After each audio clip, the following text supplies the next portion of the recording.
Ang mabuting balita ng Panginoon ayon kay San Lucas, chapter 11, verse 13 to 21. Noong panahong iyon, sinabi kay Jesus ng isa sa mga tao, "Guro, iutos nga po ninyo sa kapatid ko na ibigay sa akin ang bahagi ko sa aming mana." Sumagot siya, "Ginoo, sino ang naglagay sa akin bilang hukom o tagapaghati ng mana ninyo?"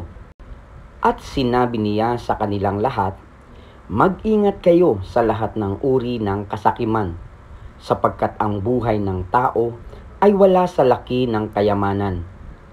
At pagkatapos ay isinaysay na Jesus ang talinghagang ito. Ang bukirin ng isang mayaman ay umani ng sagana, kaya't nasabi niya sa sarili, "Ano ang gagawin ko? Wala na akong paglagyan ng aking ani.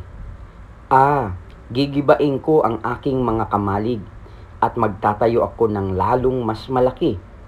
Doon ko ilalagay ang aking ani at ari-arian. At sasabihin ko sa aking sarili, ayan, marami naman na akong ari-arian. Hindi na ako kukulangin habang buhay. Kaya't mamamahinga na lang ako, kakain, iinom at magsasaya." Ngunit sinabi sa kanya ng Diyos, "Hangal, sa gabing ito'y babawian ka ng buhay. Kanino mapupunta ang mga bagay na inihanda mo?" Ganyan ang sasapitin ng nagtitipon ng kayamanan para sa sarili, ngunit dukha naman sa paningin ng Diyos. Ang mabuting balita ng Panginoon. Pinupuri ka namin, Panginoong Hesukristo.